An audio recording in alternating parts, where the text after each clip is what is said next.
वाहते, संध्याकाळची वेळ आहे, शांत असं वातावरण आहे आणि अशा वातावरणामध्ये कदाचित आपल्या अगोदरच्या पूर्वासुरींनी त्रिरेश्मी लेण्यांमधून जे बुद्ध भिक्खू आलेले असतील त्यांचं कदाचित धम्मदेशन ऐकले असेल किंवा वारकऱ्यांचे जे संत आणि कीर्तनकार आलेले असतील त्यांनी कदाचित तिथे प्रबोधन केलेलं असेल किंवा समाजसुधारकांनी काही विचार मांडण्याचा प्रयत्न केला असेल, नाचू कीर्तनाचे रंगीर ज्ञानदीप राहू जगी. त्या परंपरेला घेऊन माझी भूमिका मी मांडण्याचा प्रयत्न करेल. यामध्ये prevention of money laundering act PMLA हा जो कायदा आहे या संदर्भात माझे विचार मी व्यक्त करेल. PMLA बद्दल बोलण्यासाठी तुम्ही एक विचारायला पाहिजे किंवा कोणीही बोलताना स्वतःचा अधिकार स्पष्ट करायला पाहिजे की कोणत्या भूमिकेतून मी बोलणार हे सांगितलं. त्यासोबत मला बोलण्याचा कितपत अधिकार आहे, नाहीतर कोणी उठावं आणि काही बोलावं अशी एक परंपरा आपल्याच्या काळामध्ये तयार झाली. तर तसं नको व्हायला.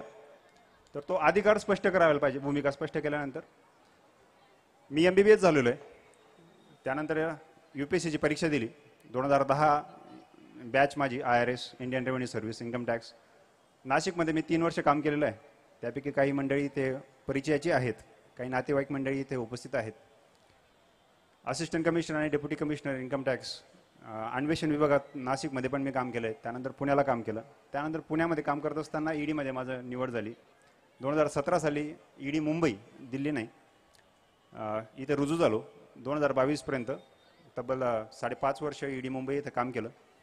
EDमध्ये काम करत असताना मला एक जाणवलं की ज्या लोकांवर कारवाया होत आहेत त्या लोकांना हा जो नवीन कायदा, नवीन भूत, हे ED हे नाव, हे काहीच उमजत नाही. म्हणजे जे लोक या EDच्या टप्प्यामध्ये आलेत किंवा ज्यांना अरेस्ट झाली किंवा ज्यांची प्रॉपर्टी अटॅच झाली त्याही लोकांना याबद्दल काही कळत नाही.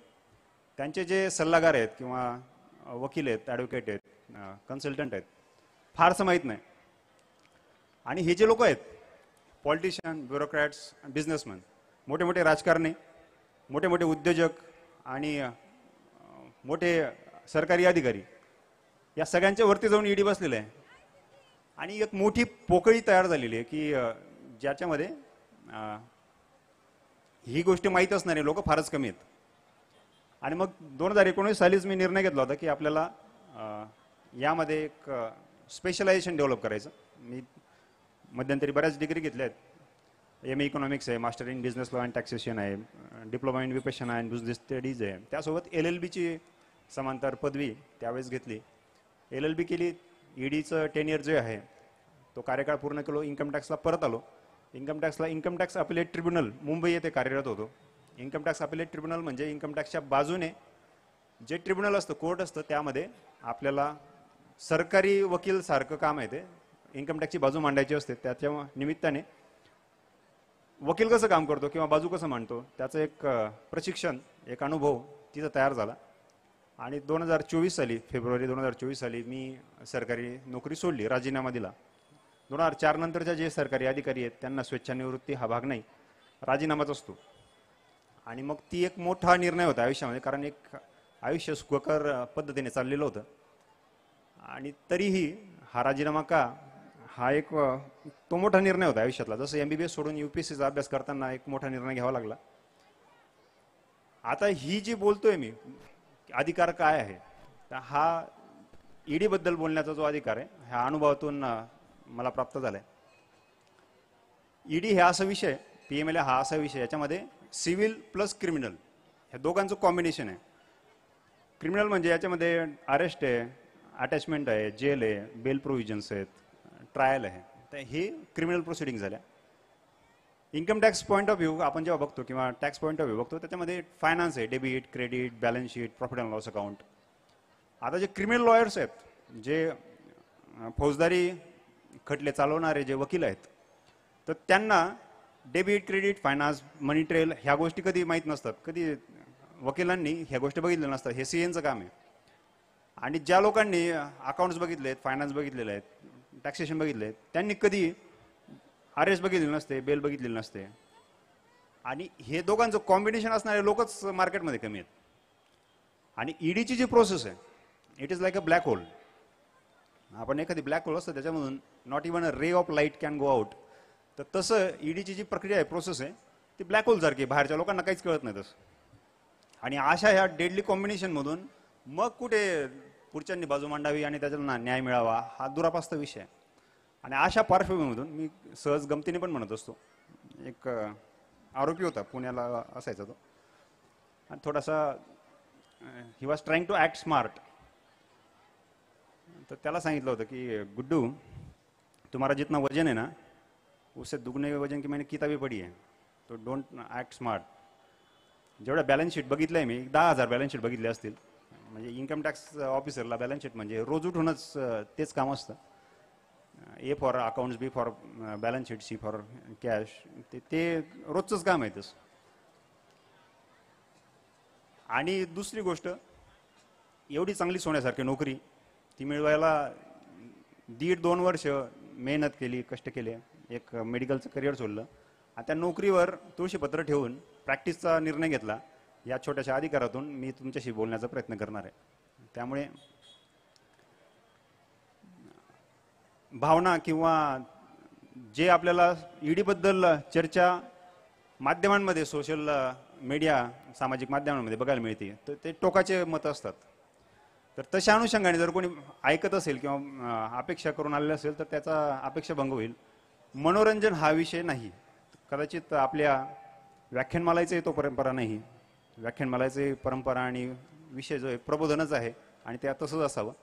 त्या अनुषंगाने ईडीमध्ये मी काहीतरी चटपटीत माल मसाला सांगेल, काहीतरी इकडून बोलायचं मग तिकडे हल्ले होतील, मग तिकडून बोलायचं मग इकडे हल्ले होतील, अशा पद्धतीने माझी भूमिका नसेल. म्हणजे पहिले आधीच स्पष्ट करू इच्छितो. दुसरं, बेगाने की शादी में अब्दुल्ला दिवाना, अशा पद्धतीची पण माझी भूमिका नसेल. ईडी एक हत्यार म्हणून तयार झालेलं आहे. हत्यार एका गटाचं आहे, ते दुसऱ्या गटावर चाललेलं आहे, त्यांच्यामध्ये युद्ध चाललेलं आहे. मी ह्याही गटाचा नाही, मी त्याही गटाचा नाही, मी भारताचा आणि संविधानाचा आहे. तर तेवढ्या तटस्थपणे मी माझी भूमिका मांडणार आहे. त्यामुळे दोघंही बाजूंचा भ्रमनिरास होतो. ईडीबद्दल टोकाचे मतं आहेत आणि टोकाचे गैरसमज आहेत. जसे आता मागे आपण अंधश्रद्धाच्या निमित्ताने मागे बघतोय की हजारो लोक ते गंगा आरती करतायत आणि असं वाटतं त्यांना आपले काहीतरी पुण्य वाढतील आणि पाप वगैरे धुवून निघतील. तसं काही होणार नाही. तर ज्या पद्धतीचे मोठ्या प्रमाणामध्ये ते अंधश्रद्धा त्या भागामध्ये, तसे राजकीय आणि कायदेशीर भागामध्ये ईडीबद्दल तेवढे अंधश्रद्धा आणि गैरसमज आहे. तर माझी भूमिका ही संविधानिक मूल्य, कायदेशीर भूमिका आणि सरकारी धोरण याला अनुसरून असेल. मी जेव्हा सर्व्हिसमध्ये होतो, जेव्हा सरकारी यंत्रणेमध्ये काम करत होतो, त्यावेळेस सरकारी धोरणांवर टीका करणं हे सरकारी अधिकाऱ्याला अध्यारूत नाही, अपेक्षित नाही, किंवा ते अलाउड नाही आहे. ते तसं करता येत नाही. ईडीहून बाहेर आल्यानंतर किंवा सरकारी यंत्रणेतून बाहेर आल्यानंतर तसं करू शकतो. पण तरीही जो सुरुवात आहे, तर प्रबोधनाची सुरुवात माहितीतून व्हायला पाहिजे. ज्ञान हे जे आहेत याबद्दल असं म्हटलं जातं, नही ज्ञानेने सदृश्यम पवित्रमिह विद्यते. ज्ञानासारखं पवित्र या जगामध्ये दुसरं काही नाही. आणि ते ज्ञान ते तसंच निरपेक्ष भावने, तटस्थपणे तशी सुरुवात करायला पाहिजे. तसं मांडणं, सुरुवात करणं, चर्चा करणं तसं आवश्यक आहे, गरज आहे समाजाची. किंवा हे आपण आता संस्कृतमधलं, गीतेमधलं वाक्य म्हटलं तसंच दुसऱ्या बाजूलाही विचारसरणी समाजामध्ये जे इल्म इबादत से बडा होता है. इल्म म्हणजे ज्ञान, इबादत म्हणजे पूजा. हे आपण जे करतोय इल्म, आपण जे ज्ञान ग्रहण करण्याचा किंवा ज्ञानाबद्दल चर्चा करण्याचा जो प्रयत्न करतोय, हे इबादत, पूजा कर्मकांड जे चाललंय, ते पूजा कर्मकांडापेक्षा ज्ञान हे मोठं असतं. तर त्या अनुषंगाने ज्ञानाच्या या प्रवाहामध्ये, या प्रबोधनाच्या विचार परंपरेमध्ये हा झेंडा, ही पताका खांद्यावर घेऊन 2 पावलं माझ्याही वाट्याला यावेत. ईडीमध्ये बोलताना काही व्यक्ती, घटना आणि संकल्पना अशा 3 गोष्टींबद्दल बोलू. माझा प्रयत्न असेल की आपण संकल्पनेबद्दल, धोरणांबद्दल बोललं पाहिजे. Average minds talk about people, mediocre mind talks, they talk about events, and great mind talk about the concepts, policies. लोकांबद्दल बोलणं एक छान असतं ना. तुम्ही जर कधी आता आपण उदाहरणं घेतलेत, ईडीचे कारवाया कोणाकोणावर झाल्या, कोणाकोणावर झाल्या, कोणते नाव येतात? ईडी नाव ऐकलंय का नाही? नाम तो सुनाई होगा. असं नाही होणार की ईडीचं नावच ऐकलं नाही आम्ही. म्हणजे आधी ग्रामपंचायतमध्ये जरी भ्रष्टाचार झाला तरी म्हणतात की आम्ही ईडीच्या कारवाईची मागणी करत आहोत. ईडी तसं आता गेल्या 7-8 वर्षामध्ये कानोपा आणि गल्लोगल्ली पोचलेलं आहे. ईडीने ज्या लोकांवर कारवाया केल्या ते राजकारणी लोक फेमस असतात. समजा नाशिकमधूनच जर सुरुवात करायची असेल तर भरपूर इथूनच सुरुवात करायची, म्हणजे काही नाव आहेत, केसेस आहेत. छगन भुजबळ आहेत, राज ठाकरे आहेत, संजय राऊत आहेत, अनिल पवार आहेत, अजित पवार आहेत, रोहित पवार आहेत, अशोक चव्हाण आहेत, अनिल देशमुख आहेत, प्रताप सरनाईक, यामिनी जाधव, हिम्मत आप्पासाहेब देशमुख, दिगंबर आगवणे, सूरज चव्हाण, अशी यादी बरीच आहे तशी. आता ह्याबद्दल केसेसबद्दल बोलणं किंवा व्यक्तींबद्दल बोलणं हा असा इंटरेस्टिंग भाग आहे ना, तर मी फारसं बोलणार नाही. मात्र दुसऱ्या घटना आहेत, काही घटनांबद्दल मी 1-2 घटना बोललेली, एवढं पण नाराज करणार नाही. एक फारच वृक्ष अशा पद्धतीचं हे व्याख्यान नको व्हायला, तर 1-2 घटना त्यांना स्पर्श करेल. आणि जास्त गोष्टी ज्या आहेत त्या संकल्पना ज्या आहेत, धोरणं आहेत, की ह्या देशाला काय धोरण पाहिजेत आणि काय धोरण नसावेत याबद्दल बोलेल. एक भारताचा नागरिक, स्वतंत्र भारताचा स्वतंत्र नागरिक असल्याच्या नात्याने तेवढे अधिकार, तेवढे अभिव्यक्तीचे स्वातंत्र्य मला नक्कीच आहे. आणि ह्या सर्व जे लोकांशी मी बोलतोय ती ह्या लोकांची एक परंपरा आहे, याला एक उंची आहे, याची एक पार्श्वभूमी आहे. तर त्या उंचीला अनुसरूनच आपलं हे चर्चा व्हायला पाहिजे. आणि ही चर्चा किंवा हे बोलणं जे सभागृह आहेत आपले, विधानसभा किंवा संसद, त्यापेक्षा वरच्या लेवलला जायला पाहिजे. त्या प्रेरणेने आणि त्या प्रयत्नाने तुम्ही सर्व लोक काम करत आहात. दुर्दैवाने जे सभागृह आहेत जिथे धोरणं ठरतात त्या ठिकाणी अभ्यासपूर्ण भाषणं होण्याचा कालखंड संपलाय. तिथंही जसं मीडियावर कोंबड्यांची झुंज लागलेली असते तशा पद्धतीची झुंज आपल्याला धोरणकर्त्यांच्या सभागृहांमध्ये बघतात. वाईट वाटतं तसं. ती गोष्ट इथं नको घडू याची काळजी मी घेतो. त्या गंभीरपणे मी विषयाला बोलणार. ईडी ही यंत्रणा किती मोठी असेल असं वाटतं तुम्हाला? किती अधिकारी याच्यामध्ये काम करत असेल? इन्कम टॅक्स डिपार्टमेंट फार मोठी यंत्रणा आहे. आयकर विभागामध्ये जवळपास 56,000 लोक काम करतात. 56,000 फार मोठी यंत्रणा आहे पूर्ण भारतामध्ये. ईडीमध्ये काय अंदाज असेल किती लोक काम करत असतील? मी जेव्हा 4-5 हजार असा एक उत्तर आलेलं आहे. इंटरॅक्टिव्ह असलं तर ते थोडंसं बरं होतं. मला ते कळत नाही की लोकांचा इंटरेस्ट, कुतूहल कितपर्यंत वाढलंय. जेव्हा मी 2017ला ईडी जॉईन केलं होतं त्यावेळेस 870च्या आसपास काहीतरी लोक, अधिकारी कर्मचारी मिळून ईडीमध्ये काम करत होते. फक्त 870 म्हणजे मुठभर लोक आहेत. आणि जेव्हा मी बाहेर पडलो त्यावेळेस काहीतरी 2-3 हजार लोक असतील. महाराष्ट्रामध्ये किती अधिक ऑफिसेस असतील तुम्हाला वाटतं? महाराष्ट्रामध्ये ईडी कुठे कुठे आहे? ईडी ही गुप्तचर यंत्रणा नाही आहे. ईडी ही अन्वेषण, चौकशी करणारी यंत्रणा आहे, तपास यंत्रणा आहे.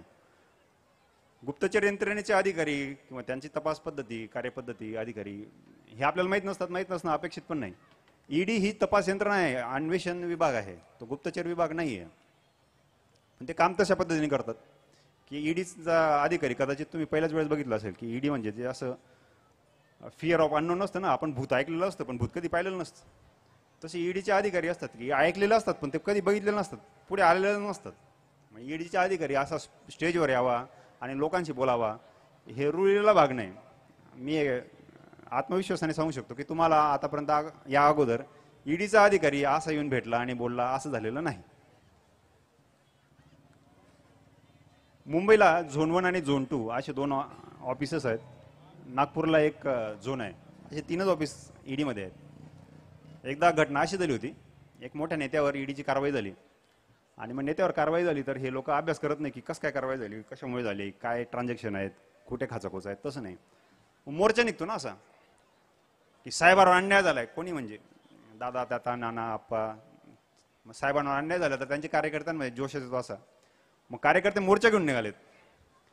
आणि ज्या झोन 1नी कारवाई केली होती ते कारवाई त्यांना हेच माहित नाही की झोन 1 वेगळं आहे आणि झोन 2 वेगळी आहे. तर मोर्चा झोन 2 मध्ये घुसला असा.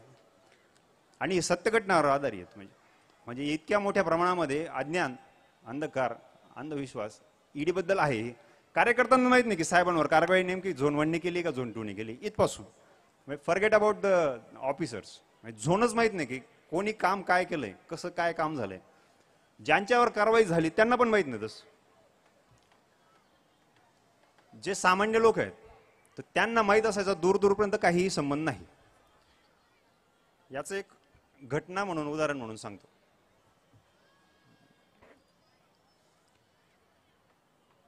ईडी बद्दल इतक्या घटना आहेत, जर तसं एक एक बाकी खूपच संवेदनशील आहेत, त्या घटनांना मी स्पर्श करणार नाही. त्या गोष्टी माध्यमांमध्ये उपलब्ध आहेत, तुम्हालाही मिळू शकतात. फक्त ते डॉटेड लाईन्स आहेत, त्या डॉटेड लाईन मी कनेक्ट करेल तेवढंच करेल. ज्या गुप्त गोष्टी आहेत, संवेदनशील गोष्टी आहे, तर मला अजून एवढा लवकर हुतात्मा पत्करण्याचा विचार नाही. एवढ्या लवकर आपली सुधारकांची परंपरा आहे, तर त्या परंपरेमध्ये आपल्याला एक पताका घेऊन 2 पावलं चालवायचे आहेत, फार जास्त पुढे जायचं नाही. त्या परंपरेमध्ये गौरी लंकेश किंवा आपल्या व्याख्यानमालेमध्ये पण आमच्याच कॉलेजचे डॉक्टर दाभोळकर, तर ह्या लोकांमध्ये आपल्याला अजून तशी उमेद नाही तयार झाली. त्यामुळे जे संवेदनशील विषय आहेत ते अजून राहू देत, जेव्हा वेळ येईल, जेव्हा ते डिस्क्लोज होतील तेव्हा होतील.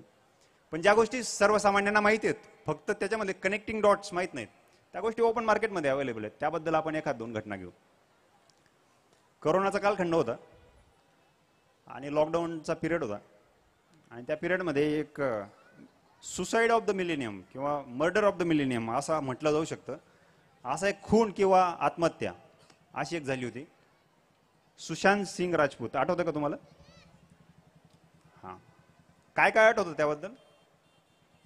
आपण एक मुद्दा मी स्पष्ट करण्यासाठी ही घटना उदाहरण म्हणून घेतोय की जनसामान्यांपर्यंत काय पोचतं त्याचं विश्लेषण म्हणून, आपण अभ्यास म्हणून घेतोय, एक ज्ञान म्हणून घेतोय. किती लोकांना असं वाटतं की ती आत्महत्या होती, किती लोकांना असं वाटतं की तो खून होता. खून होता असं किती लोकांना वाटतं? अच्छा, म्हणजे एक 20-30% लोकांना असं वाटतं की खून होता. असं किती लोकांना असं वाटतं की ती आत्महत्या होती? अशी 5-10% लोक आहेत. म्हणजे 20-30% लोकांना वाटतं ती खून होता, 5-10% लोकांना आत्महत्या असे वाटते. बाकीच्या लोकांना वाटतं काय? म्हणजे ते तुम लढो हम कपडे संभालते. सर राहू दे, ते आत्महत्या असू दे नाही तर खून असू दे, आम्हाला काय फरक पडतो? तुम्ही आम्हाला का बरं विचारतात? याच्यावर एक नेटफ्लिक्सची स्टोरी तयार होऊ शकते, एक सिरीज तयार होऊ शकते, अशी एक गोष्ट आहे ती. ज्या गोष्टी तुमच्या समोर आल्या टप्प्याटप्प्याने त्याच मी सांगतो.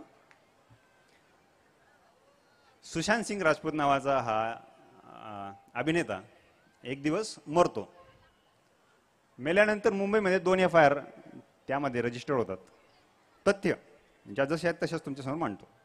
एक अबेटमेंट ऑफ सुसाईडची FIR रजिस्टर होते, आणि दुसरी जी FIR आहे तर ती अनैसर्गिक मृत्यू, अननॅचरल डेथ अशा पद्धतीची FIR होते. आणि मग मुंबई पोलीस याचा तपास सुरू करतात. आणि मग एका बाजूला दुसऱ्या बॉलिवूडमधून एक नॅरेटिव्ह सुरू होतं की हा मेला कसं काय, तर हा माणूस, मेलेला माणूस हा बळी ठरलेला आहे नेपोटिझमचा. की काही घराणे बॉलिवूडमध्ये हिंदी चित्रपटसृष्टीवर अधिराज्य गाजवतात, आणि त्यामुळे काही लोकांना संधी नाकारण्यात येतात, त्यामुळे हा माणूस मेला. मग 8-15 दिवस असं नॅरेटिव्ह तुमच्यापर्यंत पोहोचलं. आठवतं का तुम्हाला ते? मग ते महेश भट, अजून काही मंडळी, त्याला मुंबई पोलीस बोलत होते, याला आज समन्स काढला, उद्या समन्स काढला. ते 8-15 दिवस त्याच्यामध्ये गेलेत. मग त्याच्यामध्ये एक लोकांची लोकभावना जागृत झाली की अरे वाईट झालं, एक माणसाला संधी नाकारण्यात आली. सामान्य माणसाचं मन एक नाजूक असतं, मेंढरासारखं असतं. दुर्दैवाने ही गोष्ट खरी आहे. Human beings are hackable beings. माणसं आता हॅकेबल झालेत, आणि हे मी म्हणत नाही, युव्हल नोआ हरारी म्हणतो. आपल्या हातामध्ये हा जो डिव्हाइस आलेला आहे, इट कॅन हॅक ह्युमन बिंग्स. म्हणजे लोक ब्रेन वॉश होतात का?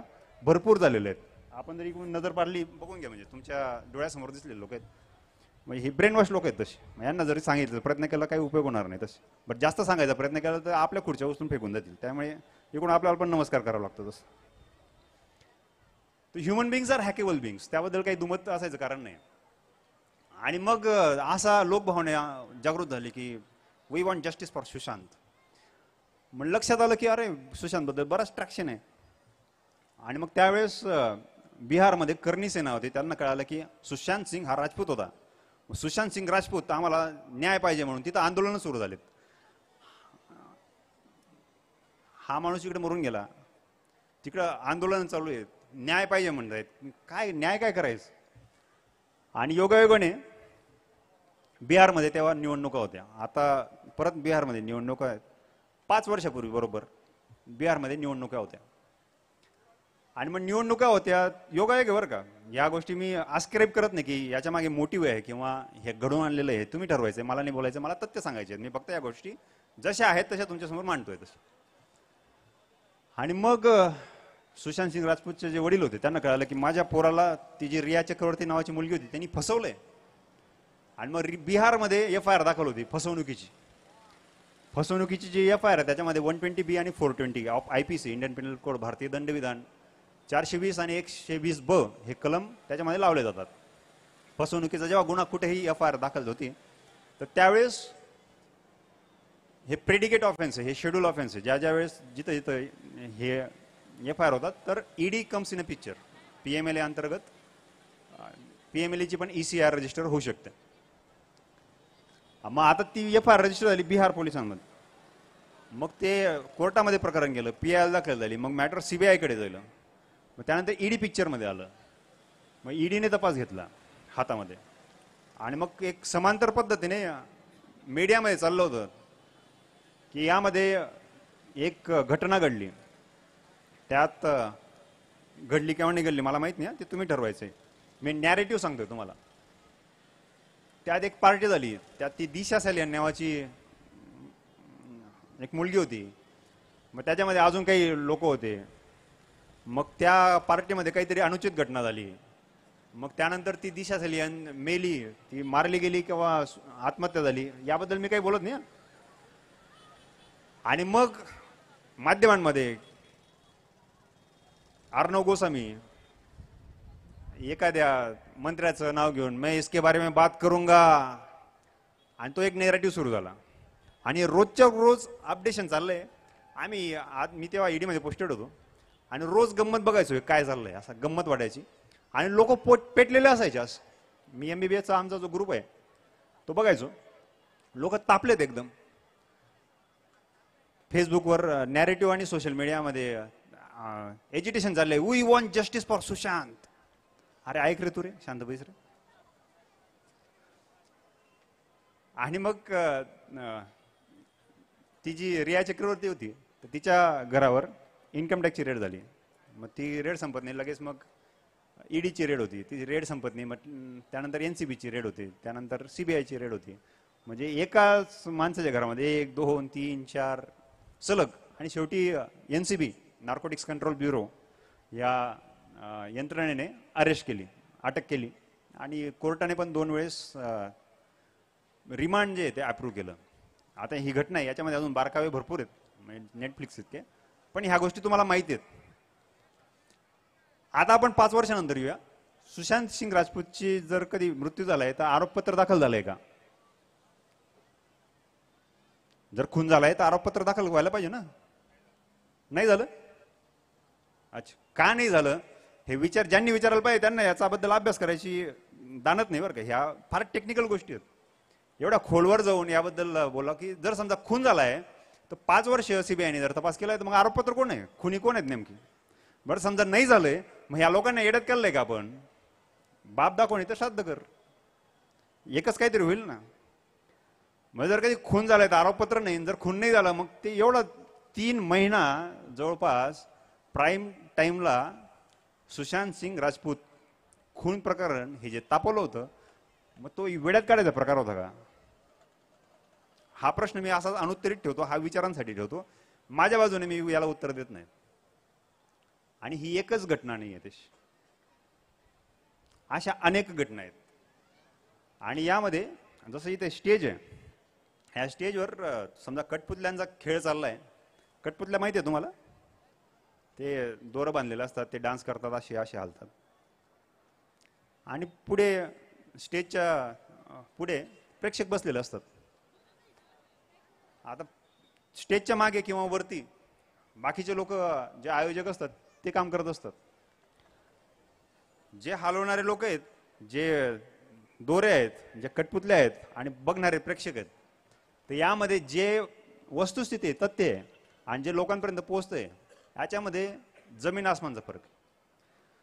आणि अशा एक ह्या घटनांमध्ये जे अधिकारी यंत्रणा आहेत आणि अधिकारी आहेत, they are the stings of manipulation, ज्यांच्या थ्रू, माझ्या थ्रू नाही बरं का, मी व्यक्तिशा बाजूला ठेवा मला, मी एक संकल्पना म्हणून मानतोय, ज्यांच्या थ्रू हे मॅनिप्युलेशन होतात, ह्या गोष्टी घडतात, ते यंत्रणा आणि अधिकारी असतात.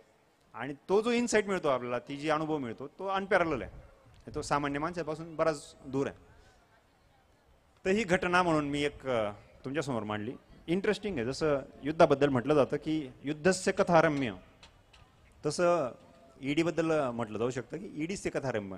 ईडीचं एक एक कथा जर घेतली आपण, तर एका कथेवरच 1 तासाचं प्रवचन घ्यायला पाहिजे. मला वेळ फार कमी दिलाय, तो अन्याय आहे. तसं ईडीचा विषय 1 तासामध्ये संपवायचा म्हटल्यावर,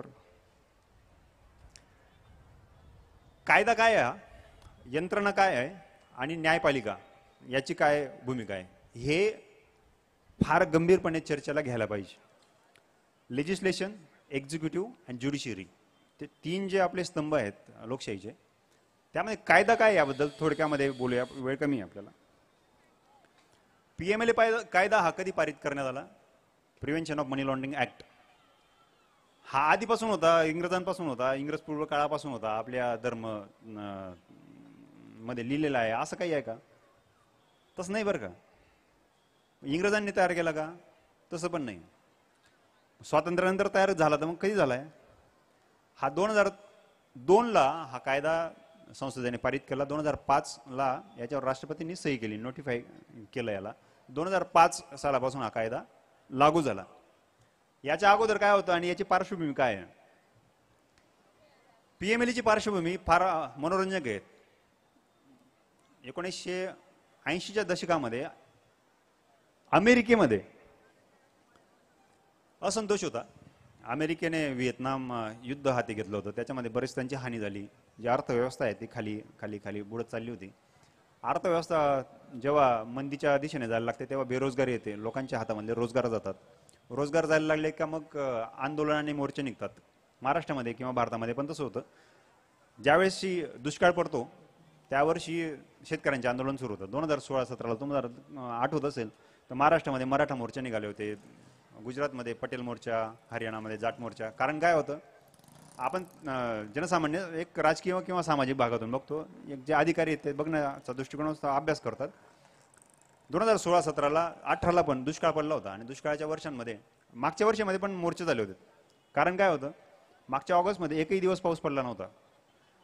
दुष्काळाच्या वर्षामध्ये शेतकऱ्यांना पिकत नाही. आपला खरीपाचाच हंगाम येत नाही, रब्बीचा तर येतच नाही. 4च महिने हाताला काम असतं, ते पण जेवढे पैसे टाकलेले असतात तेवढे पण निघत नाही. बाकीचे 8 महिने काय करायचं, मोठा प्रश्न उभा राहतो आवासून.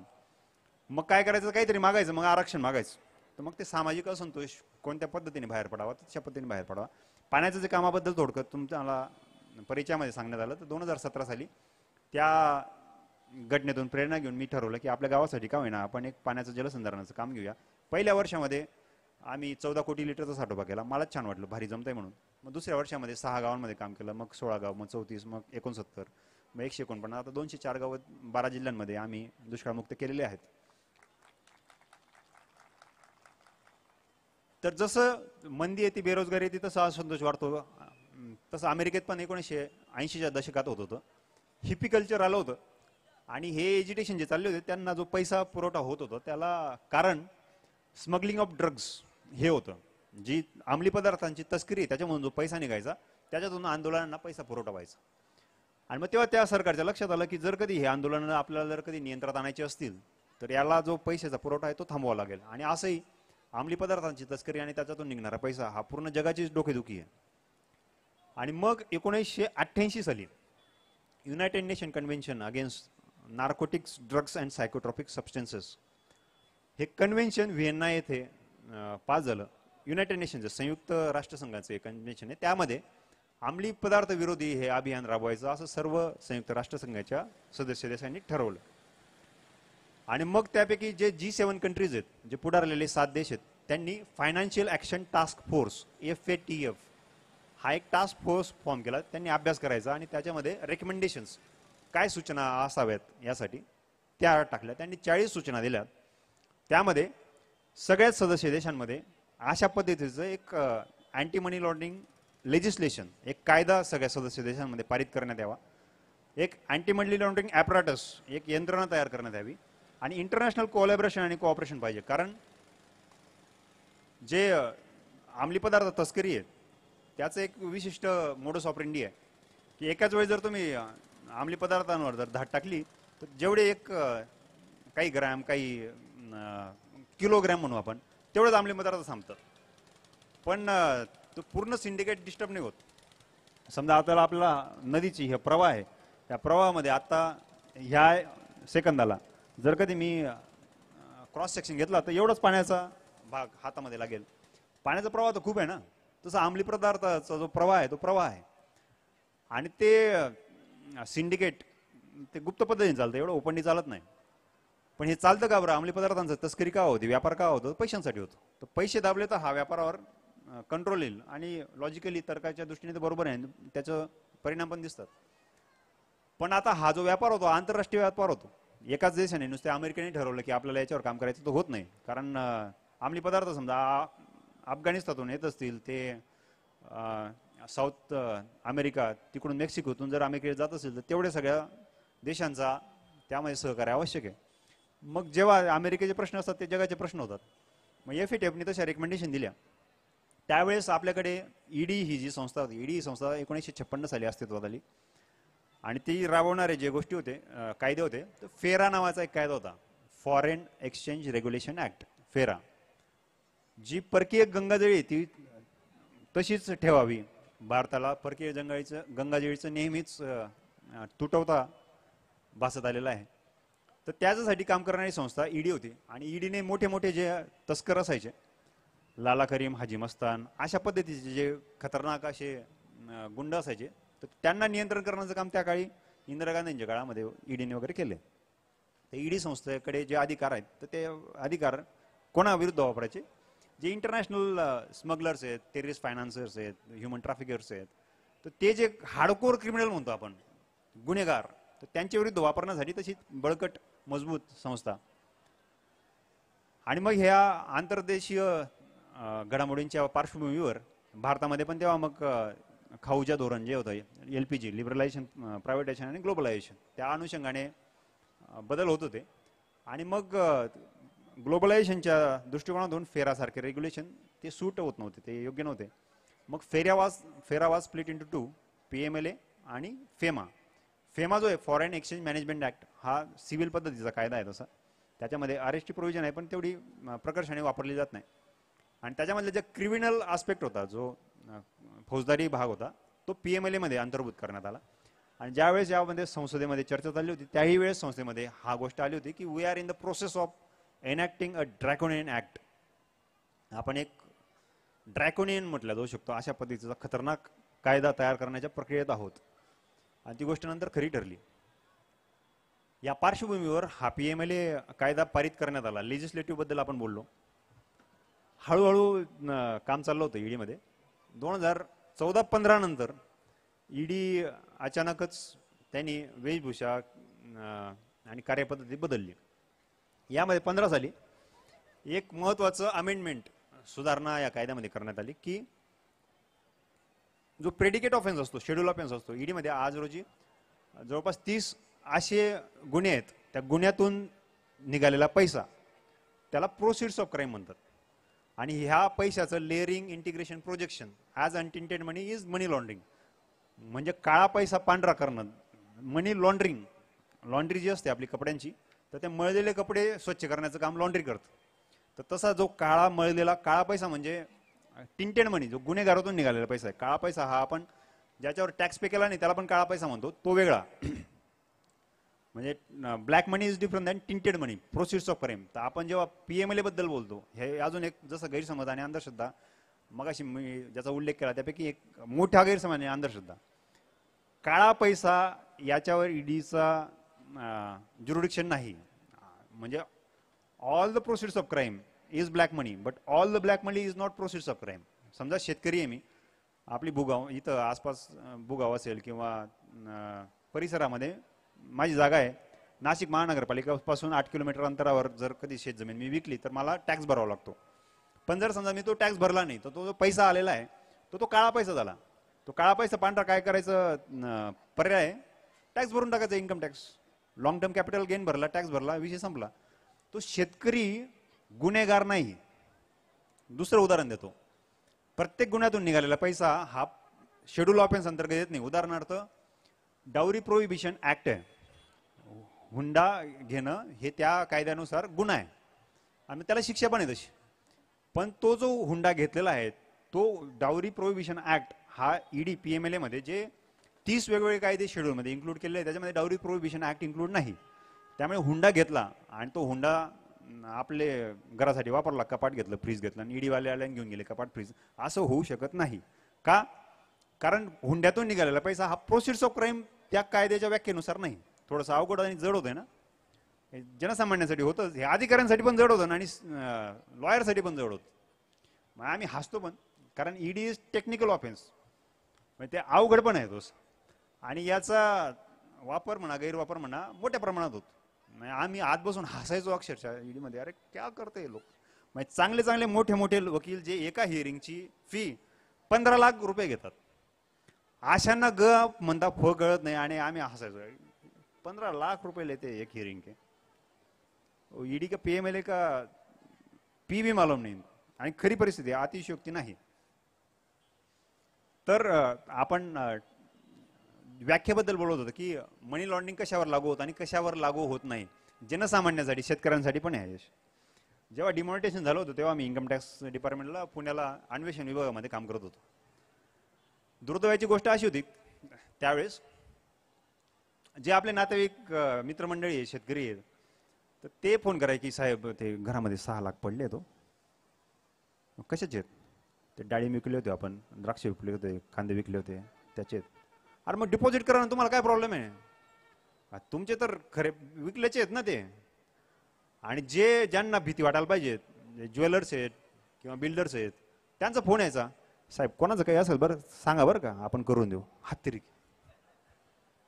वस्तुस्थिती सांगतोय मी. जसा आता मी मगाशी एक प्रश्न उपस्थित केला तसा दुसरा प्रश्न या निमित्ताने उपस्थित करतो की डिमॉनिटायझेशन नंतर किती मोठ्या प्रमाणामध्ये कर संकलन झालं.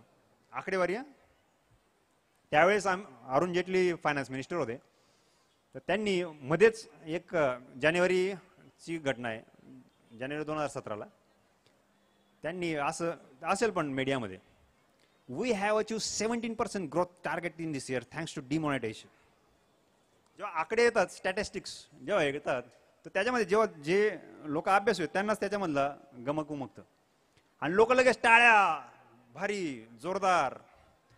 अरे बाबा हो, इन्कम टॅक्स डिपार्टमेंट, आयकर विभागाचं जे कर संकलनाचं वाढ आहे ते ऑन अन ॲव्हरेज साधारणतः सरासरी जर आपण 2005-06 पासून जर धरलं तर सरासरी दरवर्षी 18% आपली वाढ होती. म्हणजे 2005-06-07ला 38% 29% वाढ झाली होती. अशा पार्श्वभूमीवर 13% ही वाढ नाही, ही कमी घट आहे. लोकांना कुठं काय कळतं? जर समजा 13% आपली वाढ झालीये, लोक लगेच असं सांगितल्यानंतर टाळ्या.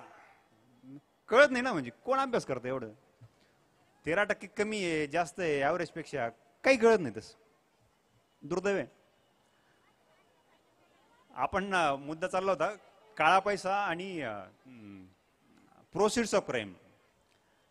तर हे जनसामान्यांसाठी सांगण्याचं तात्पर्य हे की जे बिचारे गरीब शेतकरी आहेत त्यांना घाबरायचं कारण नव्हतं डिमॉनिटायझेशन मध्ये, ते घाबरतात. तसं जे जनसामान्य आहेत की समजा टॅक्स भरला गेला नाही तर तुमच्यावर ईडी लागणार नाही आणि हे सांगायचे मी पैसे घेत नाही, हे असंच सांगतो फुकटामध्ये. लोक विनाकारण गाडवतात. म्हणजे ईडीचा जेव्हा समन्स येतो ना, लोकांना झोप लागत नाही, अक्षरशः झोप लागत नाही. आणि याचा गैरवापर होतो सरकारी अधिकाऱ्यांकडनं, यंत्रणांकडनं, पोलिसांकडनं पण, की जर कॅश सापडली तर ईडी लावून टाकू. अरे कॅश सापडली म्हणजे डायरेक्ट ऑटोमॅटिक ईडी लागत नाही. आणि ही गोष्ट ठासून ठासून परत परत परत सांगावं लागते.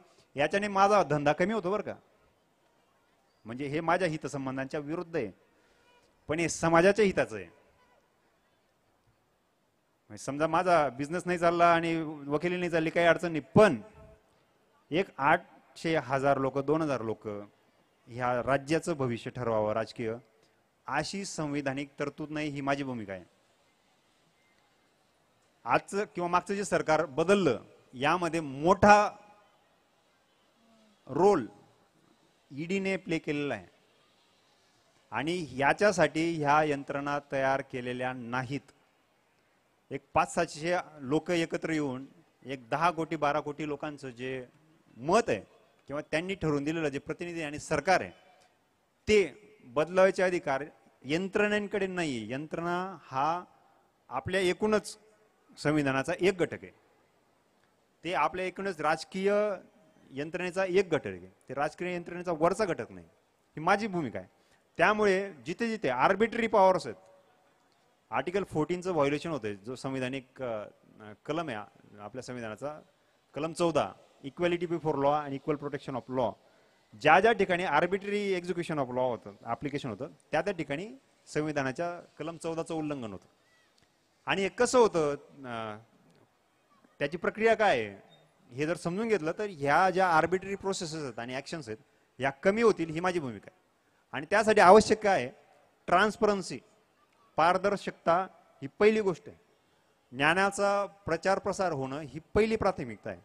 दुर्दैवाने ज्यांच्यावर ईडी कारवाई करतात त्यांनाही गमंत फळ कळत नाही. असे मोठे मोठे नेते, अधिकारी आणि बिझनेसमॅन बघितलेत, ईडीची हायरार्कीज माहीत नाही. जर आपण आता लेजिस्लेटिव्ह इंटरव्हेन्शन बोलतो, यंत्रणेबद्दल पुढच्या टप्प्यामध्ये बोलतो, हा जो भाग आहे याच्यामध्ये जे आता राजकारण्यांचं आपण नावं घेतलेत, राजकारण हे धोरण करते पाहिजेत. तसे धोरण म्हणजे काय, पॉलिसी काय आहे की जे आज काही आहे त्यापेक्षा उद्याचा वेध घेऊन त्यानुसार काय आपण निर्णय घ्यायला पाहिजे हे ठरवणे. कायदे म्हणजे ते ठरवणे.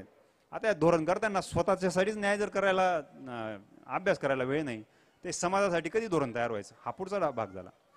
2015 मध्ये जी अमेंडमेंट झाली त्यामध्ये एक महत्वाचा बदल असा झाला की जोपर्यंत प्रेडिकेट एजन्सी चार्जशीट फाईल करत नाही, म्हणजे समजा पोलिसांनी FIR केली आणि त्याच्यामध्ये आरोपपत्र दाखल झालं, त्यानंतर ईडी अटॅचमेंट आणि अरेस्ट करू शकायची 2015च्या अगोदर. 2015 मध्ये जी संशोधन झालं कायद्यामध्ये त्यानुसार प्रेडिकेट एजन्सी म्हणजे पोलीस, CBI या लोकांनी FIR केली की त्यांनी आरोपपत्र दाखल करण्याची वाट बघायची की ईडीला गरज नाही. FIR झाल्यानंतर लगेचच ईडी अटॅचमेंट ऑफ प्रॉपर्टी आणि अरेस्ट ऑफ द पर्सन, त्याला अटक करू शकते आणि मालमत्तेची जप्ती करू शकते. आता जे चेक्स अँड बॅलन्सेस होते ईडीला त्या साखळ्या मोकळ्या करण्यात आला. ज्या भूत होतं ते भूत बाटलीतून बाहेर काढायचं. आणि मग 2018-19च्या सुमारास एक निकेश ताराचंद शहा म्हणून चांगलं जजमेंट होतं, फॉलिन रिमांड सुप्रीम कोर्टचे जज होते, त्यांनी एक छान जजमेंट दिलं होतं की यामध्ये चिटिंग कन्स्पिरसीचे असे काही ऑफेन्सेस आहेत, इन्फॉर्मेशन टेक्नॉलॉजी काही असे ऑफेन्सेस आहेत, त्याची शिक्षा 3 महिने आणि 6 महिने आहेत, बारीक शिक्षा आहे. आणि त्याच ठिकाणी काही प्रेडिकेट ऑफेन्सेस असे आहेत की NDPSचे अंमली पदार्थांचे जे गुन्हे आहेत तर त्याच्यामध्ये 10 वर्ष 20 वर्ष जन्मठेप अशा पद्धतीचे आहेत. मोक्का किंवा एक्स्टॉर्शन किंवा waging war against the state यासाठीचे जे गुन्ह्यांची शिक्षा जी आहे ती जन्मठेप किंवा फाशी आहे. मग एका बाजूला जन्मठेप, फाशी एवढे मोठ्या शिक्षा असणारे प्रेडिकेट ऑफेन्सेस, पोलिसांनी रजिस्टर केलेले गुन्हे, आणि दुसऱ्या बाजूला इन्फॉर्मेशन टेक्नॉलॉजी ऍक्ट किंवा क्रिमिनल ब्रीच ऑफ ट्रस्ट त्याचे छोटे छोटे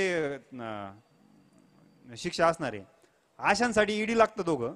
तर हे आर्टिकल 14 आणि आर्टिकल 21 इक्वॅलिटी बिफोर लॉ आणि ड्यू प्रोसेस ऑफ लॉ याचं व्हायोलेशन आहे. म्हणून कोर्टाने जो सेक्शन 45 होता, टेक्निकल होते पण हे सुरुवात करावं लागणार आहे, तो बेल प्रोव्हिजन्स ज्या होत्या ईडी अंतर्गत जेव्हा अटक होती तर त्याला बेल कशा अंतर्गत मिळेल तर तो सेक्शन कलम 45 आहे. तर तो ईडी मधून बेल मिळणं अवघड आहे, तर त्या कलमांतर्गत अवघड आहे. मग तो कलम असंवैधानिक त्या जजमेंटनुसार, त्या निर्णयानुसार जाहीर झालं. आणि त्यानंतर मग अमेंडमेंट केली की पार्ट ए आणि पार्ट बी एकत्रच आहे. ती अमेंडमेंट मनी बिल म्हणून पास झाली आणि ती बरोबर का चूक हे अजून पण न्यायालयामध्ये विचाराधीन आहे. अजून खोल जाण्यामध्ये पॉईंट नाही, तुम्ही या लेवललाच बोर झाला. सांगण्याचा तात्पर्य आहे की याच्या मागे लेजिस्लेटिव्ह इंटेंट आणि प्रोसेस झाली, म्हणजे कायदेशीररित्या याच्यामध्ये संशोधन झालेत आणि तशा पद्धतीने ईडी आला. यंत्रणेबद्दल बोलू आपण. यंत्रणा या अशा काम करतात. तुमच्या मनात पण प्रश्न पडत असेल ना, किंवा हे विरोधी पक्ष नेते जे ते म्हणत असतात ना की ईडी फक्त कस काय भाजप विरोधी आणि RSS विरोधी लोकांच्या मनामध्ये लागते, असं मी म्हणत नाही बरं का. हे कोण म्हणतात, विरोधी पक्षांचे नेते म्हणतात. तुमच्या मनातून प्रश्न पडत असतील ना. आता हे इक्वॅलिटी बिफोर लॉ मग याचं मांडणी कशी पाहिजे किंवा हे गोष्ट बरोबर चूक त्याला धरून, भावनेला धरून, राजकारणाला धरून कशी पाहिजे. तर जर खरंच जर हे असं होत असेल तर मग यंत्रणेचा काय याच्यामधला रोल आहे, सहभाग आहे, भूमिका आहे, कार्यपद्धती आहे. याच्यावर आतापर्यंत कोणत्याही नेत्याने, बिझनेसमॅनने किंवा अधिकाऱ्यांवर पण ईडीने कारवाई केली. मोठे मोठे अधिकारी ईडीच्या हाताखालून गेलेत, चीफ सेक्रेटरी पासून additional chief secretary, principal secretary, भरपूर. पण ईडीच्या समोर उभं राहून असा प्रश्न विचारणं विरळ आहे. म्हणजे तर हे असं होतं कसं. सगळ्यांना तुम्हाला असं वाटत असेल की महत्वाचं स्टेटमेंट करतोय मी, 8:30 वाजलेत, एक 10-15 मिनिटं बोलतो. मला न्याय व्यवस्थेबद्दल पण बोलायचं होतं. तो अजून जास्त संवेदनशील विषय, पण तो आपल्याला आज सस्पेंड करावा लागेल. यंत्रणेबद्दल असं कसं होतं. असं वाटतं प्रत्येकाला ना, अधिकारी चांगले असतात, त्यांच्यावर वरून दबाव असतो, नाईलाज असतो त्यांचा. जसे मी अंधश्रद्धांचा परत परत उल्लेख करतोय, लेजिस्लेटिव्ह बद्दल बोललोय, काळा पैसा आणि टिंटेड मनी, ब्लॅक मनी आणि टिंटेड मनी याबद्दल बोललो. तर तसं ही पण एक अंधश्रद्धा आहे की यंत्रणेने, अधिकाऱ्यांनी हे वरून दबाव आहे आणि मग दबावापोटी ह्या कारवाया केल्या, अशी परिस्थिती नाही. दुर्दैवाने वस्तुस्थिती अशी आहे की अधिकाऱ्यांनी सुओ मोटो स्वतः निर्णय घेऊन या दिशेने काम केलेलं आहे. आणि ही दुर्दैवाची गोष्ट नाही, ही भयानक गोष्ट आहे.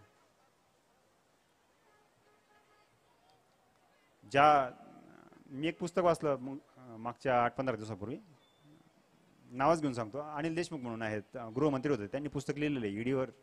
ईडी आणि एकंदरीत त्यांचा जो कालखंड होता त्याबद्दल लिहिलंय त्यांनी. त्याही पुस्तकामध्ये असं नमूद केलंय किंवा त्यांचा अशी धारणा त्या पुस्तकातून असून दिसत होती की यांच्यावर दबाव होता आणि त्या दबावापोटी हे आपल्यावर ऍक्शन झाली. दुर्दैवाने परिस्थिती तशी नाही आणि ही भयानक गोष्ट. एक घटक, एक गट, एक विचारसरणी घेऊन काम करणारा यंत्रणेमध्ये तयार झालाय. याच्या पलीकडे जास्त बोलणं बरं नाही. ही फक्त आजची सुरुवातच आहे. आणि याच्यासाठीचे जर इव्हिडन्सेस द्यायचं म्हटलं तर ते आपण देऊ शकतो, पण ते फारच जास्त संवेदनशील होतं.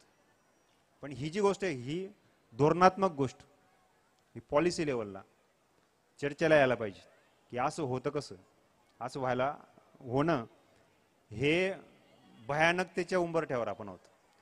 ज्यावेळेस भारताचं विभाजन झालं, फाळणी झाली, तर त्यावेळेस सरदार पटेलांना हा निर्णय घेण्यामागे ज्या काही कारणं द्यावं लागलेत, त्यामध्ये एक कारण असं त्यांनी दिलं होतं की जर कधी भारताची फाळणी त्यावेळेस जर नाही झाली तर भारताच्या प्रत्येक कार्यालयामध्ये एक पाकिस्तान तयार होण्याची शक्यता आहे.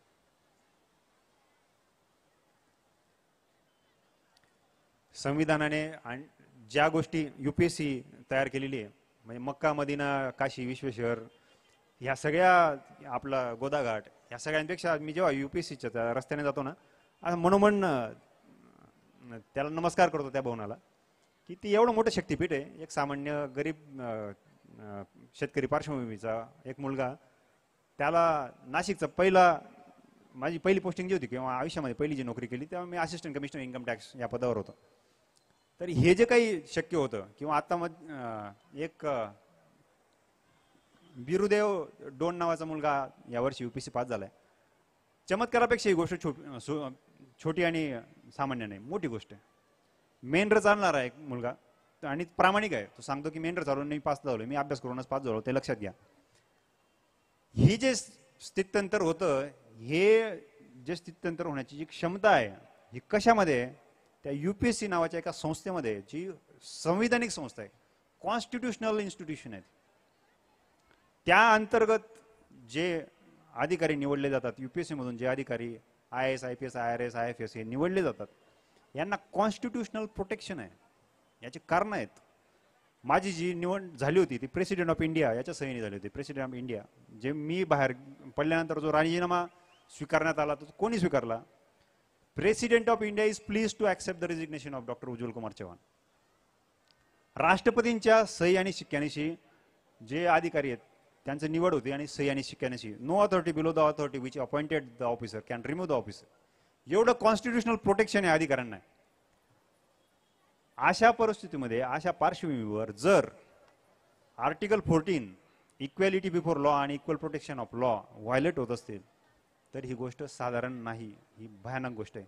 दुर्दैवाने मला ही गोष्ट अजून डिटेलमध्ये बोलायची पण वाटते, मी बोलू पण शकतो, पण हे बोलण्यासाठी जी इकोसिस्टीम पाहिजे, ही सपोर्ट सिस्टीम पाहिजे, ती माझ्या मागे नाही. अधिकाऱ्यांमध्ये चमको अधिकारी तयार होतात ना, ते हिरो तयार होतात. खेमका येतात आता सध्या हरियाणामध्ये. आपल्याकडे पण इरिगेशन स्कॅम तयार झालं 70,000 कोटीचं, माहिती आहे तुम्हाला. अधिकाऱ्यांनी तयार केलेलं स्कॅम आहे ते. अजून पण त्याच्यामध्ये कितीचं स्कॅम आहे आपल्याला माहित नाही. मध्ये मध्ये अधिकारी चमको तयार होतात. सरकारच्या विरुद्ध एक बोलण्याची एक परंपरा तयार झाली होती मध्यंतरी. यांना सपोर्ट सिस्टीम असायची अगोदर, मीडिया असायचा, कॅट मॅट असायचं, ज्युडिशरी असायची. आता अधिकारी तोंड उघडत नाही ना, चिडीचूप बसतात ना सगळे. का? कारण इकोसिस्टीम नाही मागे. जी इकोसिस्टीम पाहिजे किंवा त्याबद्दल विचार करायला पाहिजे असे धोरणी लोकच नाहीत, द्रष्टे लोकच नाहीत. ज्यांना आपण राजकारणी म्हणतोय किंवा ज्यांच्यावर ईडीच्या पण कारवाई होतात, त्यांच्या स्वतःच कामासाठी ते विचार करत नाही. ह्या देशाचं, या यंत्रणेचं, या संविधानाचं काय होईल याबद्दल विचार करणारे लोक एकतर कमी आहेत, जे आहेत त्यांच्या मागे इकोसिस्टीम नाही. आणि जे सो कॉल्ड लीडर्स म्हणतो आपण, यांचं कामच एकदम व्हिजन क्रिएट करणं आणि लिडरशिप देणं आहे. ह्या गोष्टीचा काय परिणाम होतो ते तटस्थपणे मांडण्याची तयारी नाही, यंत्रणा नाही, इकोसिस्टीम नाही. त्यामुळे या गोष्टीचा जास्त उहापोह मी करत नाही. मी इथं या मुद्द्याला इथं थांबवतो. संवेदनशील मुद्दा आहे आणि फार महत्वाचा मुद्दा आहे. जर हे असं होतच, हा माझं मी दृष्टिकोन मांडला आहे, तर याचं पुढे जाऊन काय होणार आहे. ह्या भारतामध्ये इक्वॅलिटी बिफोर लॉ, कायद्यासमोर सगळेजण समान आहेत, हे हजारो वर्ष झालेलं नाहीये. You show me the person, I will show you the rule, ही ह्या भारताची परंपरा राहिली आहे. कायद्यासमोर कोणी गुन्हा केला आणि कोणाविरुद्ध गुन्हा केलाय त्यानुसार शिक्षाचे प्रावधान, जे मनुस्मृती, यज्ञवल्क्य स्मृती ह्या ज्या होत्या किंवा शरीयचे कायदे जे होते, इंग्रजांनी पहिल्या वेळेस ह्या भूमीमध्ये इक्वॅलिटी बिफोर लॉ आणलंय. कायद्यासमोर सगळे समान आहे ही संकल्पनाच मुळात इंग्रजांनी भारत भूमीमध्ये आणली. आणि संविधानानंतर एक 50-70 वर्ष ह्या लोकांनी, आपण तुम्ही आम्ही, हे राबवण्याचा प्रयत्न केलाय. इक्वॅलिटी बिफोर लॉ हे जर गोष्ट, हे जर तत्व, हे प्रिन्सिपल, हे धोरण हे डायल्यूट झालं, हे कमी झालं, तर you show me the person, I will show you the rule. आणि त्याचे उदाहरण, घटना, गंभीर विषय. आता मी याला अजून खोलवर नेत नाही. न्याय व्यवस्थेबद्दल फक्त इंडिकेटिव्ह बोलतो. काही ज्या गोष्टी आहेत त्याबद्दल सार्वजनिक व्यासपीठांवर चर्चा होत नाही. त्यापैकी एक घटक न्याय व्यवस्थाबद्दल आहे. कंटेम्प्ट ऑफ कोर्ट, न्यायालयाची तौहीन, न्यायालयाचा अपमान. तर ही गोष्ट किती गंभीरपणे घ्यायची किंवा किती नाही घ्यायची याबद्दल मी थोडंसं एक कंपॅरेटिव्ह अनालिसिस, एक तुलनात्मक अभ्यास मांडतो. काय काय गोष्टी आहेत त्याबद्दल आपण चिंतन करू शकत नाही, चर्चा करू शकत नाही, व्यक्त होऊ शकत नाही, अशा कोणकोणत्या गोष्टी आहेत तुम्हाला माहिती आहेत? आहेत का नाही जगामध्ये? आहेत ना. शरिया कायदा किंवा मुस्लिम जे कायदे आहेत, तर त्याच्यामध्ये अल्लाह, नबी, ते कायदे याच्याबद्दल चर्चा नाही करू शकत. त्याच्यामध्ये तर्क, त्याच्यामध्ये सुधारणा हे नाही करू शकत. त्यामध्ये एक डिक्टम आहे. काय म्हटलं जातं?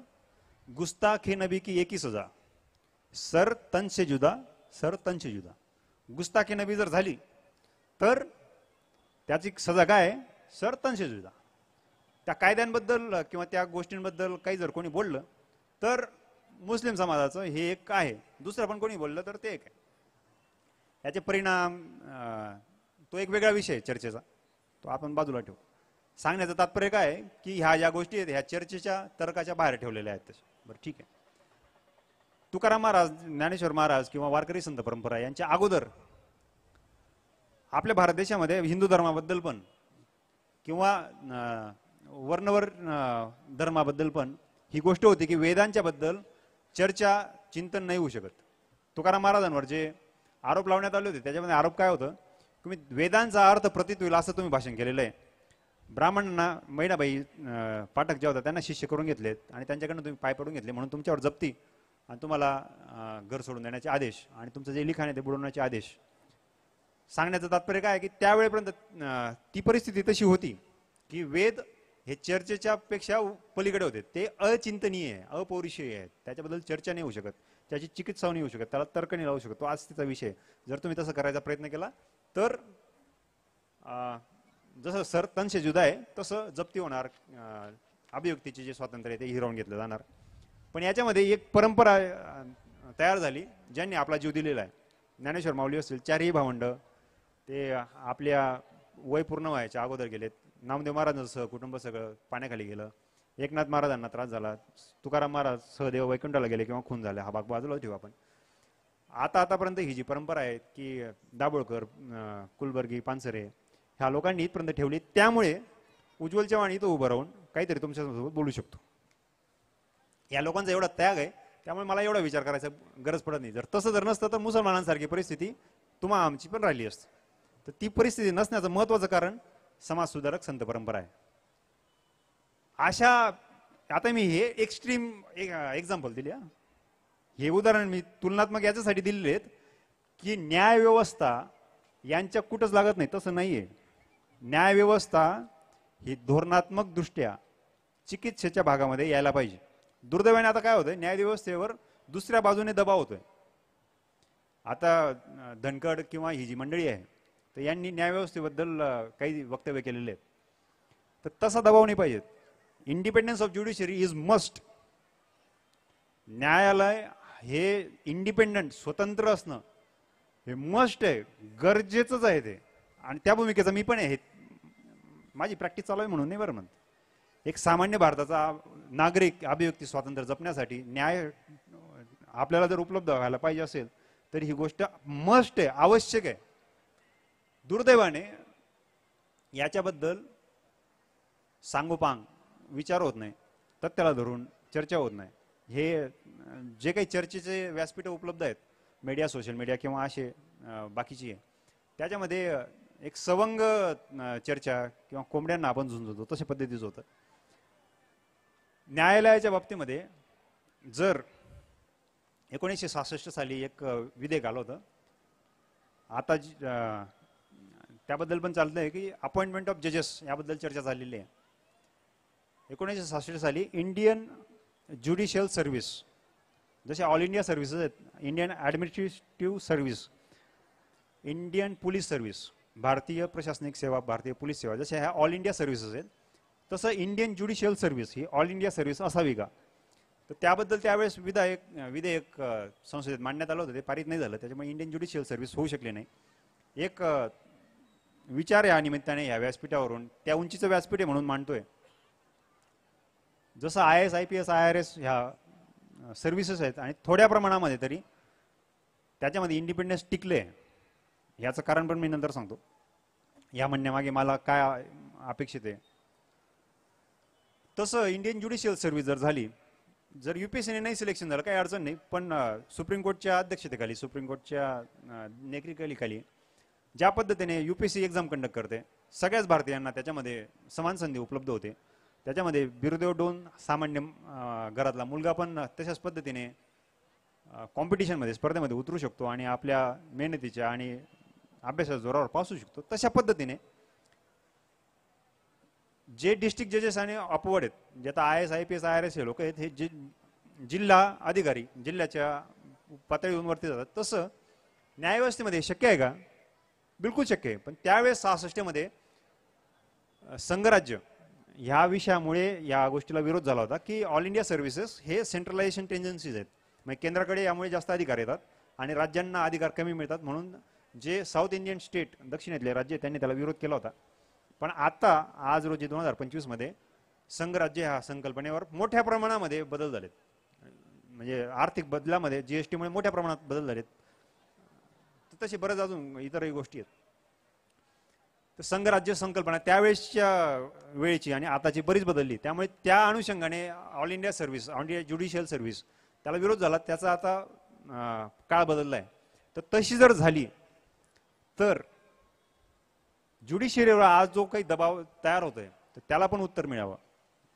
आणि जे आता दुसरा एक गट तयार म्हणतोय की अपॉइंटमेंट ऑफ जजेस अपॉइंट जजेस इन इंडियन कंटेक्स्ट, म्हणजे भारतामध्ये जजेसला अपॉइंट करतात. तर याला सोल्युशन काय आहे, तर नॅशनल ज्युडिशियल अपॉइंटमेंट कमिशन हा एक पर्याय आहे. दुसरा पर्याय ऑल इंडिया ज्युडिशियल सर्व्हिस हा पण पर्याय आहे. हे धोरणात्मक भागातली गोष्ट आहे. हे कोणी बोलायला पाहिजे, कोणत्या पातळीवर बोलायला पाहिजे, हे सर्वोच्च जे धोरण आहे याचे दूरगामी परिणाम होणारे गोष्टी आहेत.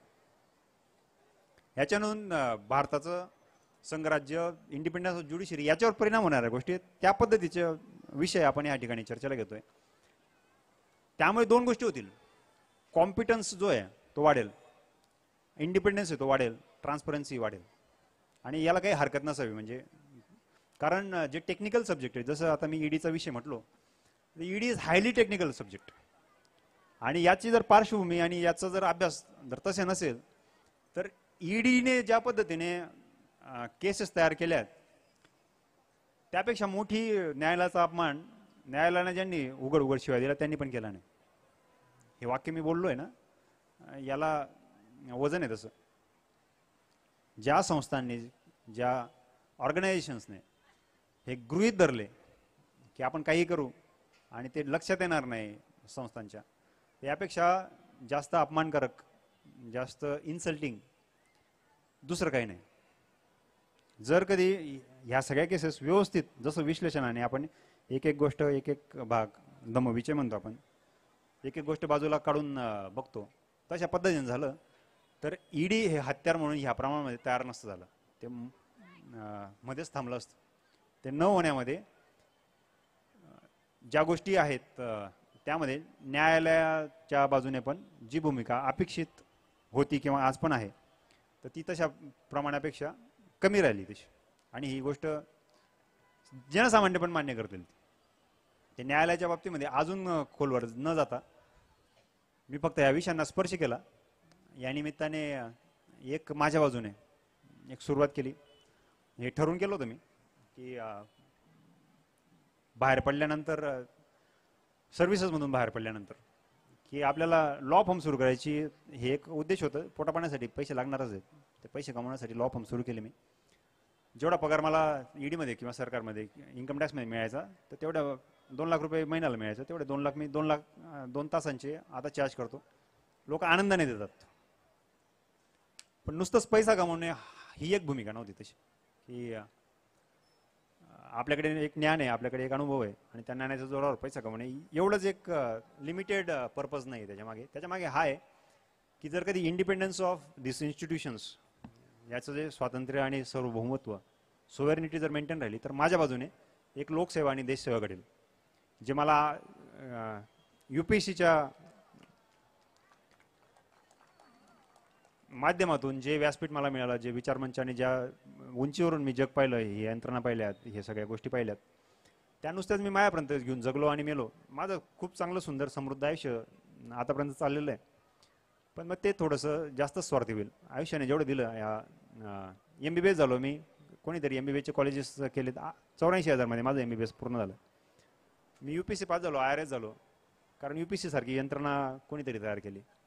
तर एक टप्पा असा येतो की आपल्याला या यंत्रणेसाठी काहीतरी भूमिका निभावला पाहिजे. फार मोठी नाही, आपल्याला लगेच क्रांतिकारक नाही व्हायचं, आपल्याला लगेच आज म्हणता आज हुतात्मा नाही व्हायचं किंवा शहीद भगतसिंग नाही व्हायचं, पण खऱ्याला खरं तरी म्हणता यायला पाहिजे. आपल्याला ही जी जशी गोष्ट आहे तशीच पद्धतीने तरी मांडता यायला पाहिजे.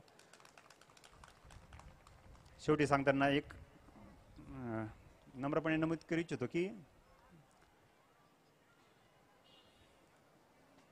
एक शेर है तसा, सिर्फ हंगामा खड़ा करना मेरा मकसद नहीं, सिर्फ हंगामा खड़ा करना मेरा मकसद नहीं, मेरी कोशिश है कि ये सूरत बदलनी चाहिए. मेरे सीने में ना सही, तेरे सीने में सही, हो कहीं भी ये आग जलनी चाहिए, ये आग जलनी चाहिए.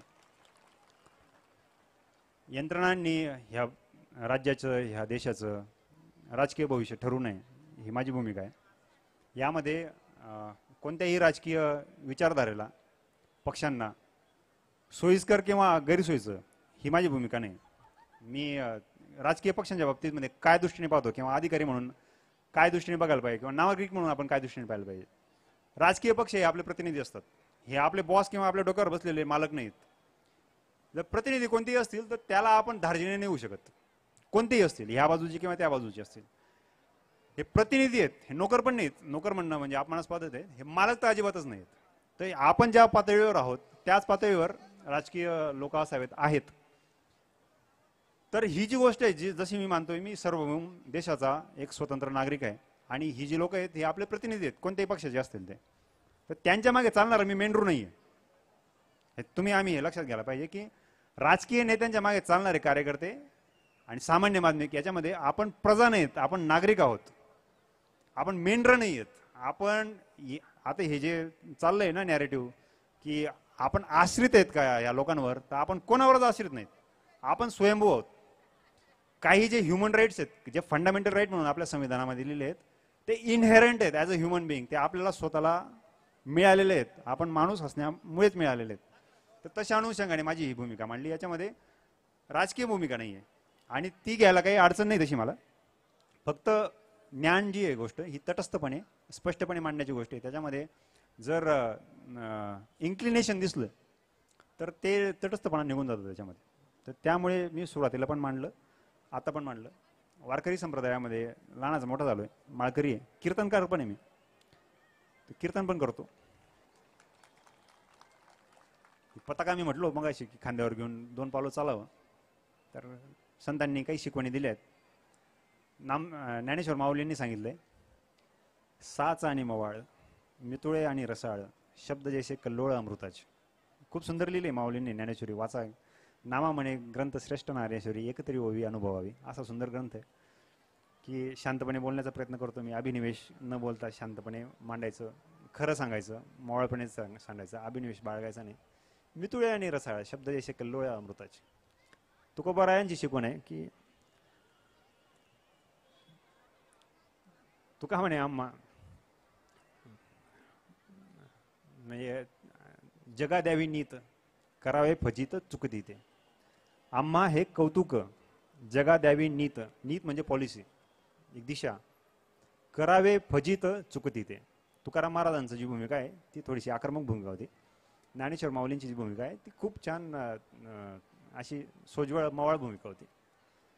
नाचू कीर्तनाचे रंगी आणि ज्ञानदीप लावू जगी, अशा पद्धतीने आज काही थोड्या प्रमाणामध्ये या ईडी हा आणि PMLA ह्या भागाबद्दल जे मला जे मिळालंय, अनुभव मिळाला असेल, माहिती मिळाली असेल, ज्ञान मिळालं असेल, थोडंसं माझं स्वतःचं ॲनालिसिस असेल, ते तुमच्याशी सगळ्यांशी शेअर करताना, हे मनोगत मांडताना काही जर कधी 2 शब्द इकडे तिकडे झाले असतील, कोणाला वाईट वाटलं असतील, लोक अभिनिवेशाने पेटलेले असतात, तर त्याबद्दल दिलगिरी आणि माफी मागतो. माझा उद्देश तो नाही. जरी काही चुकलं असेल तर माऊली म्हणतात, न्यूनते पुरते अधिकते सरते, करून घ्यावे तुमते विनविते मिया. काही उरलं असेल, भरपूर उरलेलं आहे. ईडी हा विषय एका तासामध्ये सामान्यासारखा नाही आहे, भरपूर उरलेलं आहे. तर ते उरलेले जे ते न्यून आहे ते पूर्त करून घ्या. काही 2-4 गोष्टी मी आगाऊ बोललेलो आहे, नाही असं नाहीच. ईडी आणि PMLA बद्दल काही 2-3 जे वाक्य आहेत आजपर्यंत कोणीच बोललं नाही. त्याची ग्रॅव्हिटी इथल्या बसलेल्या लोकांना माहिती नसेल, पण ते जे 2-3 वाक्य आणि त्या भूमिका आणि ते धोरणं जे बोललो मी, तर ते आतापर्यंत कोणी बोललेलं नाही. आणि आपला छोटा ग्रुप आहे, त्याची ग्रॅव्हिटी, त्याचे इम्प्लिकेशन मोठे आहेत. तर ते अधिक बोललेलं जे ते अधिक ते सर ते करून घ्यावे तुम्ही ते विनंती मिळा. एवढं बोलतो, थांबतो. जय हिंद, जय महाराष्ट्र.